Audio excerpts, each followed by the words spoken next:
Good morning twelfth class. आज हम chapter पढ़ रहे हैं, आपका चैप्टर 5 कर रहे थे हम भू संसाधन तथा कृषि। ठीक है, तो यहाँ पर जब हम स्टार्ट करते हैं तो आज हम करेंगे यहाँ पर कॉमन प्रॉपर्टी रिसोर्सेज के बारे में। स्वामित्व के आधार पर भूमि को दो मोटे वर्गों में बांटा गया है। ठीक है, दो वर्ग कौन कौन से हैं? एक निजी वर्ग है, दूसरा कौन सा है? साझा वर्ग। देखिए, निजी जिसमें कुछ व्यक्तियों का या व्यक्ति विशेष का जो स्वामित्व होता है, ठीक है, जो ओनरशिप होती है, उसे क्या बोला गया है? निजी भूमि बोला गया है। और साझा भूमि जो बेटा कॉमन प्रॉपर्टी होगी। ठीक है, लाइक ऐसा आपके गांव में तालाब है, ठीक है, पार्क हैं, ये सारे के सारे कैसे हैं? कॉमन प्रॉपर्टी के अंतर्गत आते हैं। तो देखिए, इनके बारे में अब हम डिटेल में स्टडी करते हैं। निजी भू संपत्ति पर किसी एक व्यक्ति का निजी अथवा कुछ व्यक्तियों का सम्मिलित निजी स्वामित्व होता है। दूसरी ओर साझा भूमि सबकी होती है। देखिए, निजी भू संपत्ति कौन सी होती है? जिस पर किसी एक व्यक्ति का या एक व्यक्ति का निजी या कुछ व्यक्तियों का सम्मिलित निजी स्वामित्व होता है। जबकि दूसरी ओर यदि हम बात करें तो साझा भूमि जो है वह सबकी होती है। इसका स्वामित्व जो है वह राज्य सरकार का होता है। यह भूमि सामुदायिक उपयोग के लिए होती है। ठीक है, पूरा समूह उसका यूज कर सके, पूरा ग्रुप उसका प्रयोग कर सके, यह भूमि साझा भूमि ऐसी होती है। और इसके अंतर्गत बेटा क्या क्या आते हैं वो देखते हैं। सामुदायिक वन आते हैं बेटा, चरागाहें, ग्रामीण जलीय क्षेत्र, चौपाल होती हैं। ठीक है, आपने जनरली विलेजेस में देखा होगा चौपाल होती है। तो ये सारी की सारी कैसी प्रॉपर्टी होते हैं बेटा? सामुदायिक पर्पज से यूज़ करने के लिए होती हैं, और इसीलिए हम इन्हें क्या बोलते हैं? साझा प्रॉपर्टी बोलते हैं। ठीक है, इन संसाधनों के उपयोग का अधिकार समुदाय सभी व्यक्तियों को एक समान होता है। देखिए, इन संसाधनों के उपयोग का जो अधिकार होता है वो सबको एक समान होता है। साझा संपत्ति संसाधन से पशुओं के लिए चारा, घरेलू उपयोग के लिए ईंधन तथा अन्य वन उत्पाद जैसे कि फल, रेशे, गिरी, औषधीय पौधे आदि उपलब्ध होते हैं। इन भूमियों का ग्रामीण क्षेत्रों में भूमिहीन छोटे किसानों तथा अन्य आर्थिक दृष्टि से कमजोर तबके के लोग गुजर बसर में विशेष महत्व है, क्योंकि इनमें से ज़्यादातर लोग भूमिहीन होने के कारण पशुपालन से प्राप्त आजीविका पर निर्भर हैं।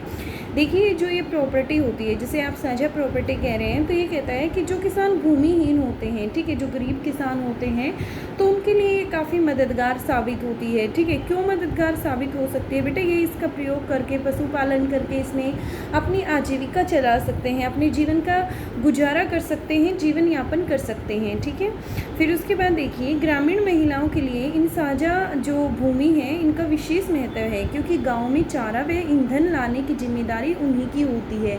देखिए, फिर गांव में यदि मैं फीमेल्स की बात करती हूँ तो फीमेल्स जो होती हैं उनकी रिस्पॉन्सिबिलिटी होती है बेटा घर का काम करना। ठीक है, जो भी हाउस से संबंधित जो भी घरेलू कामकाज होता है वो करती हैं, तो उनके सिर पे जिम्मेदारी होती है, जैसे कि चारा लाना, ठीक है, लकड़ी इकट्ठा करना। तो ये सब कुछ उन्हें कहाँ से उपलब्ध होता है? जो कॉमन प्रॉपर्टी होती है उसी से उनको ये उपलब्ध होता है। ठीक है, फिर उसके बाद देखिए, इन भूमियों की कर्मी होने पर उन्हें चारे व ईंधन की तलाश में दूर तक भटकना पड़ता है।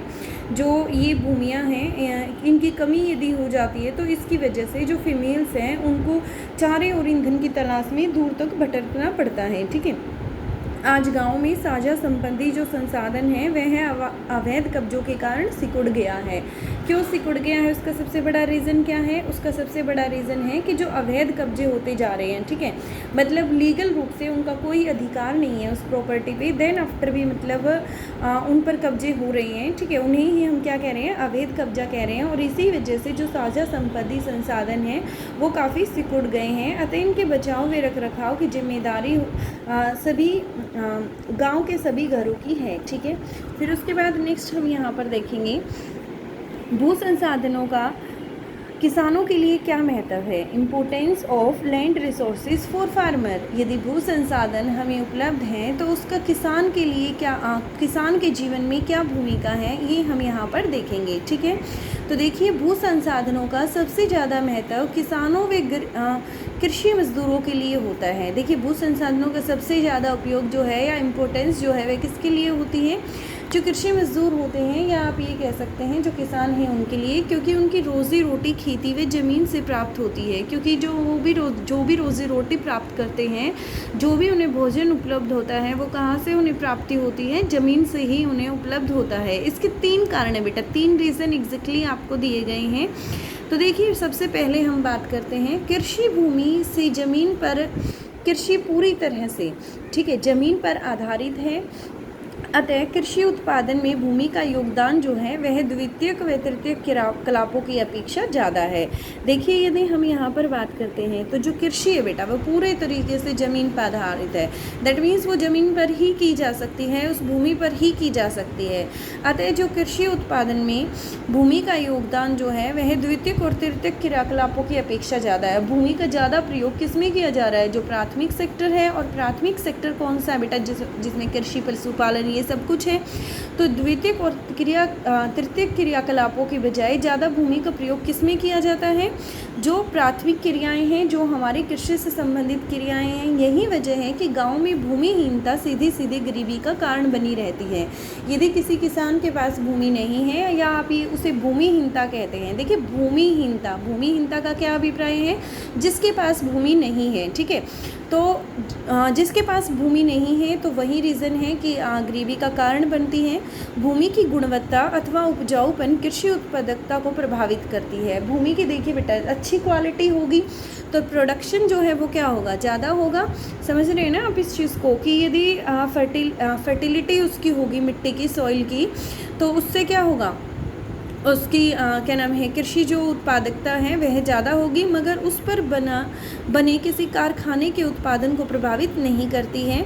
लेकिन यदि उसकी क्वालिटी बेकार होगी, ठीक है, तो क्या वो कारखाने की मतलब उत्पादन को प्रभावित करेगी? नहीं करेगी। वह सिर्फ किसको प्रभावित कर सकती है? सिर्फ और सिर्फ केवल कृषि को प्रभावित कर सकती है। अन्य आर्थिक कार्यों में भूमि का महत्व केवल जगह तक सीमित है, ठीक है। यदि हम किसी और कार्य की बात करते हैं तो भूमि का जो हम प्रयोग है वो सिर्फ एक स्पेस, एक जगह हमें अवेलेबल है, सिर्फ यहाँ तक ही हम उसका प्रयोग करते हैं, ठीक है। लेकिन कृषि के लिए उसकी उपजाऊ क्षमता होना जरूरी है। यदि उपजाऊ क्षमता ज़्यादा होगी तो उत्पादन क्षमता जो है वह बढ़ेगी, ठीक है। गाँव में ज़मीन के मालिक होने पर आर्थिक मूल्य तो है ही, साथ ही सामाजिक मूल्य भी है। देखिए यदि ज़मीन का कोई मालिक है तो आप इकोनॉमिक रूप से तो उसे बेनिफिट होता ही है, साथ में इसका एक सामाजिक महत्व भी है। भूस्वामित्व न केवल सामाजिक प्रतिष्ठा का सूचक है बल्कि निजी विपत्ति व प्राकृतिक आपदाओं में भूमि एक गारंटर या जमीन की भूमिका निभाती है। देखिए जब भी आप ये कहिए कि आर्थिक और सामाजिक दोनों रूप से भूमि का महत्व है, ठीक है। और भूमि का उपयोग बेटा एक इन केस ऑफ जब कभी भी कोई प्रॉब्लम आती है तो उसमें भी किया जा सकता है। जैसे कि कोई निजी विपत्ति आती है, निजी समस्या आती है, तो ज़मीन जो होती है बेटा वो एक गारंटर होती है, ठीक है, उसके रूप में उसका उपयोग किया जा सकता है। या फिर कोई प्राकृतिक आपदा आ जाती है तो उस स्थिति में भी भूमि का उपयोग किया जा सकता है, ठीक है। फिर उसके बाद देखिए हम यहाँ पर पढ़ेंगे सस्य गहनता क्या है, ठीक है। This is important. देखिए सस्य गहनता का क्या अर्थ है? सस्य गहनता का साधारण अर्थ यह है कि एक वर्ष में एक खेत में कितनी बार कितनी फसलें उगाई जाती हैं। एग्जैक्टली जो अभिप्राय वो क्या है? एक वर्ष के अंदर, ठीक है, उस खेत में कितनी फसलें उगाई गई हैं? 2 फसलें उगाई गई हैं, 3 फसलें उगाई गई हैं, कितनी फसलें उगाई गई हैं? यह क्या कहलाता है? सस्य गहनता कहलाता है, ठीक है। सस्य गहनता को बेटा ज्ञात करने का सूत्र क्या है? सस्य गहनता को कैसे ज्ञात किया जाता है? तो देखिए सस्य गहनता को जैसे कि कुल बोया गया अक्षीतर डिवाइडेड बाय शुद्ध बोया गया अक्षीतर इंटू 100, इससे निकाला जाता है, ठीक है।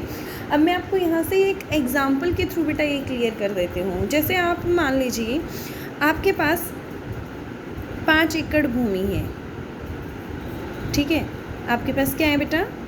5 एकड़ एक भूमि है, ठीक है। तो देखिए जो शुद्ध बोया गया क्षेत्र है वो कितना है बेटा? 5 एकड़ है। सपोज कीजिए आपने उसमें पहले 5 एकड़ में लगा दिए गेहूँ। 5 एकड़ में बेटा क्या लगाया आपने? गेहूँ लगा दिए, ठीक है। ये आप गेहूँ कब होते हैं बेटा? सर्दियों की फसल है, रबी फसल है, ये कब होते हैं? विंटर्स में, ठीक है।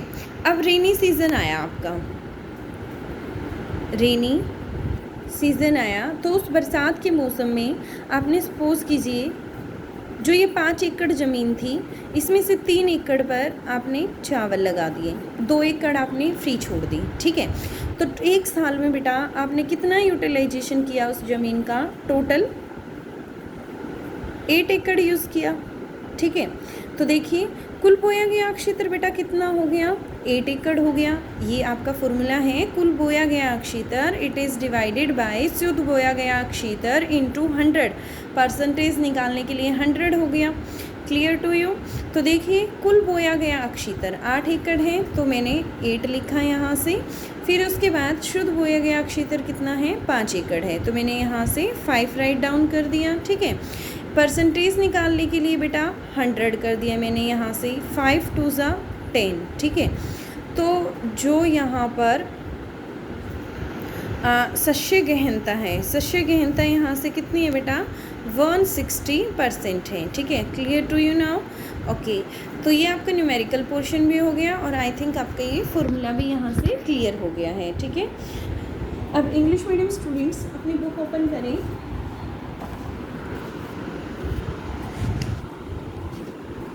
कौन से चैप्टर पढ़ रहे हैं बेटा, हम चैप्टर नंबर 5 कर रहे हैं ना, land resources and agriculture, page number 40।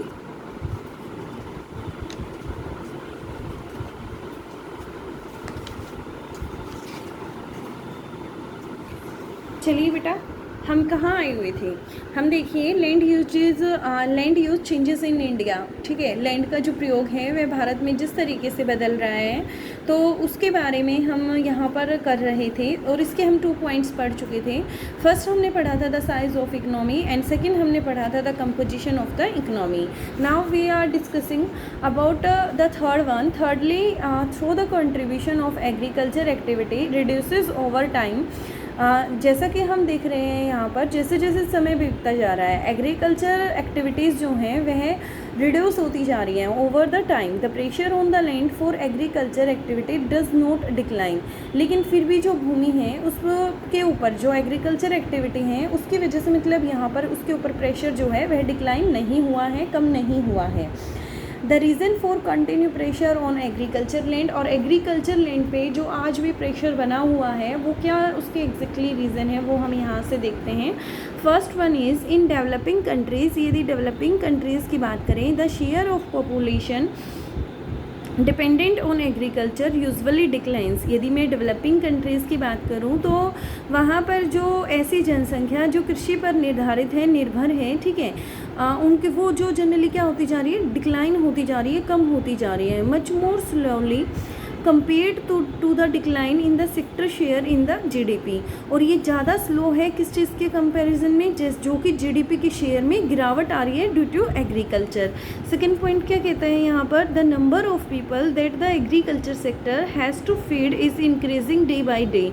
और ऐसे लोगों की यू नो वेरी वेल कि India's population day to day increasing, ठीक है, और जब इंडिया की population day to day increase हो रही है तो उस सिचुएशन में आप क्या कहेंगे कि ज़्यादा से ज़्यादा लोग जो हैं वह फीड करने के लिए किस चीज़ पर निर्भर है, एग्रीकल्चर पर निर्भर है। क्योंकि जो भी हम खाने के लिए उत्पादों का प्रयोग करते हैं वो सारे उत्पाद हमें कहाँ से प्राप्त होते हैं बेटा, एग्रीकल्चर सेक्टर से ही प्राप्त होते हैं। इसलिए एग्रीकल्चर जो लैंड है उसके ऊपर प्रेशर क्या है, वो एज इट इज़ मेंटेन है। ठीक है, India has undergone major changes, India has gone under major changes within the economy over the past 4 or 5 decade। India की जो मतलब इकोनॉमी में काफ़ी बदलाव आए हैं पिछले 4 या 5 दशकों के अंदर, and this has influence the land uses changes in the country.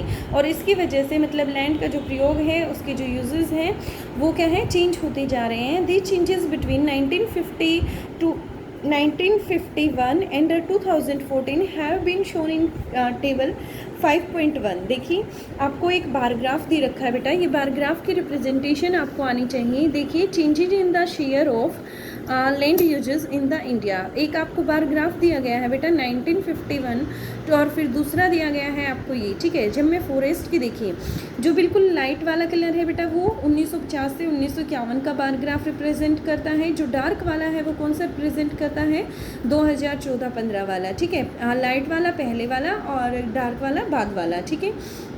तो यहाँ से आप देख सकते हैं कि फॉरेस्ट, देखिए फॉरेस्ट उस टाइम पे कितने थे, 17, अब ज़्यादा हो गए हैं। Area under non agriculture activity वो बढ़ गया है, ठीक है। अब यहाँ पर यदि हम देखें तो बैरन जो थी भूमि उसका क्या है, ज़्यादा था उस टाइम पे, अब बैरन जो है वह कम है, इसका मतलब उसका प्रयोग किया जा रहा है। परमानेंट पेस्चर्स पहले कम थे, अब ज़्यादा हो गए हैं। Area under miscellaneous tree crops उनके बारे में देखें तो वो क्या हो गया है, अब डिक्रीज़ हो गया है।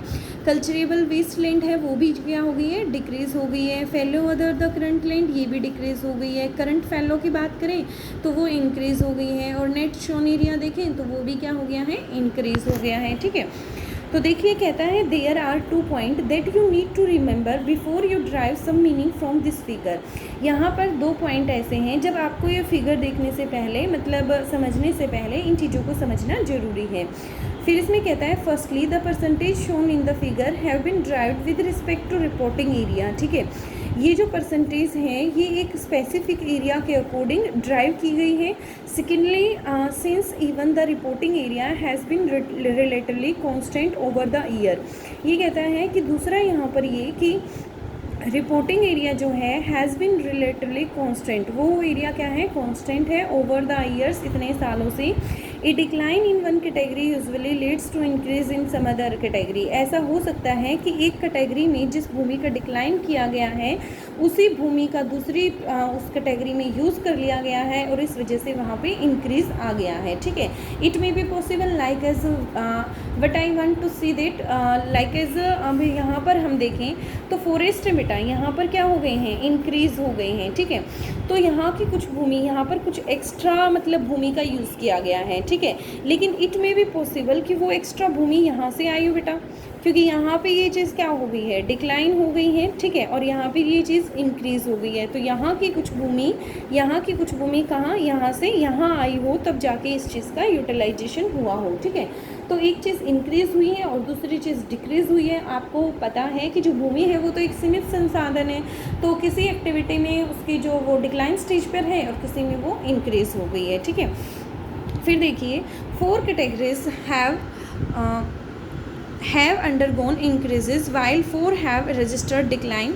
इसमें से जो 4 कैटेगरी हैं जो मैंने आपको बार ग्राफ दिखाया वो डिक्लाइन हो रही हैं और 4 जो हैं वो इसमें मतलब इंक्रीज हो रही है। Share of area under forest, area under non agriculture, current fellow land, net shown area have an increase. देख सकते हैं यहाँ से आप, यहाँ पे इंक्रीमेंट है, यहाँ पे इंक्रीमेंट है। ठीक है, फिर और कहाँ इंक्रीज हो रखा है, यहाँ से देखिए करंट फेलो में इंक्रीज हो रखा है और परमानेंट पेस्चरेंस ग्रेजिंग में भी इंक्रीज हो रखा है। ठीक है, the following observation can made about these increases. अब जो इंक्रीजेज हमने देखे हैं उससे हम क्या मेजर्स देखते हैं। फर्स्ट हम यहाँ से देखेंगे the rate of increase is highest in case of area under non agriculture uses. आप यहाँ से देखेंगे कि जो हाईएस्ट इंक्रीज रेट है वो किस में है, नॉन एग्रीकल्चर यूजेस में है। ठीक है, नॉन एग्रीकल्चर यूजेस यहाँ से आप देख सकते हैं 3.2 था बेटा। ठीक है, और नियर अप्रोक्स 3 टाइम्स इंक्रीज़ हो गया है, 8.7 है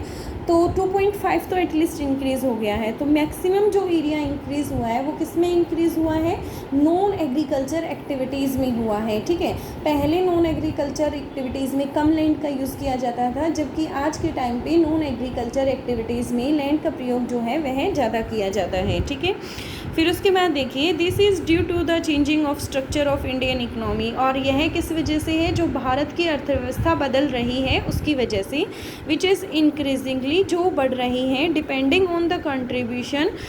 किस चीज़ के, इसका जो हमारी इकोनॉमी जो बढ़ रही है उस बढ़ने का कंट्रीब्यूशन किस चीज़ पे डिपेंड है बेटा, इंडस्ट्रियल एंड सर्विस सेक्टर्स के ऊपर। ठीक है, और industrial and service sector is not included in agriculture activities, it is not included in primary sector and expansion of related infrastructure facility. Also an expansion of area under both urban and rural settlement had added to the increase. ठीक है, thus the area under non agriculture uses in increase at the expense of waste land and agriculture land. इस तरीके से हम कह सकते हैं कि जो नॉन एग्रीकल्चर एक्टिविटीज़ का एरिया इंक्रीज़ हुआ है उसका इंक्रीज़ होने का रीज़न हो सकता है कि इसमें जो प्रयोग किया गया है या तो वेस्ट लैंड को प्रयोग किया गया है या फिर किसको प्रयोग किया गया है, एग्रीकल्चर लैंड को प्रयोग किया गया है। ठीक है, नेक्स्ट पॉइंट क्या कहते हैं हमारे पास, the increase in the share under forest as explain before. जैसा कि पहले बताया गया है कि फॉरेस्ट का जो एरिया है वो इंक्रीज हो सकता है, कैन बी अकाउंटेड, वो रिस्पॉन्सिबल हो सकता है for by the increase in the demarcated area under the forest rather than the actual increase in the forest cover in the country. It may be possible कि जो उसका area है उसमें उसकी जो संख्या है वो इंक्रीज़ हो गई हो एज़ कम्पेयर टू उसने जो फॉरेस्ट ने एरिया कवर कर रखा है उसके कंपैरिजन में, ठीक है। नेक्स्ट हम यहाँ पर देखेंगे, the increase in the current fallow cannot be explained from the information pertaining to only 2 points. The trend of current fallow fluctuate a great deal over year depending on the variability of rainfall and cropping cycles. ये कहता है कि जो current fallow की यदि हम बात करें तो वो हमारे पास जो ये 2 पॉइंट्स हैं इन्हीं की वजह से इन्हें एक्सप्लेन नहीं किया जा सकता है। ये कहता है कि जो करंट फैलो का जो पहले ट्रेंड था कि भूमि को खाली छोड़ देना कुछ समय के लिए, उसमें कुछ फ्लक्चुएशंस आई हैं, कुछ बदलाव आए हैं समय के बीतने के साथ साथ। ये डिपेंड करता है कि वहाँ पे बरसात कितनी हुई है और क्रॉपिंग साइकिल्स क्या हैं। नेक्स्ट हम बात करेंगे यहाँ पर, the increase in the net area shown in the recent phenomena due to use of cultivable wasteland for the agriculture purpose. देखिए मैंने आपको बताया कि नेट शोन एरिया जो है वह भी इंक्रीज़ हो गया है। You can see from here 14.172 कितना इंक्रीज़ हो गया है, 45.5 इंक्रीज़ हो गया है, ठीक है। तो यहाँ से ये चीज़ क्लियर है कि जो नेट शोन एरिया इंक्रीज़ हुआ है उसका रीज़न क्या है। उसका सबसे बड़ा रीज़न यहाँ पर है कि ये जो इंक्रीज़ हुआ है जो वेस्ट लैंड है बेटा, जो waste land culturable waste land है जो ऐसे ही बेकार पड़ी रहती है, उस लैंड का जो यूज़ है वह एग्रीकल्चर के लिए कर लिया गया है, ठीक है। इसलिए नेट शोन एरिया जो है वह इंक्रीज़ हो गया है। Before which it was registering a slow decrease, there are indication that most of the decline had occurred due to the increase in the area under non agriculture use, ठीक है। Clear हो गया इतना यहाँ से। फिर उसके बाद देखते हैं यहाँ से हम, the 4 categories that have registered a decline are barren and wasteland. 4 categories बेटा ऐसी भी हैं जिनमें डिक्लाइन हुआ है। टोटल देखिए आपको कितनी कैटेगरीज एक्सप्लेन की गई थी, फर्स्ट सेकेंड, ठीक है। ये आपकी क्या थी, इंक्रीज हुई थी। This is the first, this is the second, ठीक है, and this is the third current fallow land and it is net shown area जो इंक्रीज हुआ था, ठीक है। डिक्लाइनिंग में आप ऑब्जर्व कर सकते हैं, this is the first barren and unculturable wasteland. Permanent pastures तो इंक्रीज हुआ था यहाँ से, area under miscellaneous tree and crops and second, and this one is the this is the third and this is the fourth, ठीक है। Clear हो गया इतना। तो देखिए यहाँ पर the 4 categories that have registered decline are barren, wasteland, culturable wasteland, area under pasture and tree crops and fallow lands. The following explanation can be given for the declining trend. और जो ये डिक्लाइन हो रहा है इसके बारे में हम जो मतलब एक्सप्लेनेशन देंगे वो एक्सप्लेनेशन क्या है, as the pressure on the land increase. You know very well कि जो प्रेशर है वो लैंड के ऊपर इंक्रीज हो रहा है, both from agriculture and non agriculture sector. Agriculture और नॉन एग्रीकल्चर दोनों ही सेक्टर से the waste land and the culturable waste land have witness decline over time. और इस चीज़ का सबसे बड़ा उदाहरण क्या है कि जो हमारी वेस्ट लैंड है उसका यूज़ किया जा रहा है, दैट मीन्स वेस्ट लैंड जो है वो हमारी डिक्लाइन होने लग रही है। इसलिए हम कह सकते हैं कि जो वेस्ट लैंड है उसका प्रयोग जो है वह एग्रीकल्चर और नॉन एग्रीकल्चर दोनों ही एक्टिविटीज़ में किया जा रहा है, ठीक है। सेकेंड यहाँ से हम देखेंगे, the declining in land under pastures and grazing lands can be explain by the pressure from agriculture land. देखिए डिक्लाइन हो रहा है किसमें, land under the pastures and grazing land can explain by the pressure from the agriculture land. Illegal encroachment, जो illegal positions होती हैं, ठीक है, उसकी वजह से due to expansion of cultivation, और खेती की वजह से ऑन द कॉमन पेस्चर्स के ऊपर क्या की जा रही है, कल्टीवेशन की जा रही है। Land is largely responsible for this decline, और इसकी वजह से इसमें क्या हो रहा है, डिक्लाइन हो रहा है, ठीक है। क्लियर हो गया आपको इतना। तो देखिए बच्चों मैंने आपको यहाँ पर क्या कराया है, मैंने आपको यहाँ पर दिखाया है एक स्ट्रक्चर दिखाया है और उसी स्ट्रक्चर का मैंने एक्सप्लेनेशन दिया है। 4 यहाँ पर डिक्लाइनिंग स्टेज में हैं और 4 यहाँ पर इंक्रीज़ हो रहे हैं। 4 जो इंक्रीज़ हो रहे हैं उनका मैंने एग्जैक्टली रीज़न एक्सप्लेन किया है, और जो डिक्लाइन हो रहे हैं उनका भी मैंने यहाँ पर एग्जैक्टली जो रीज़न है वो यहाँ पर एक्सप्लेन किया गया है। ठीक है।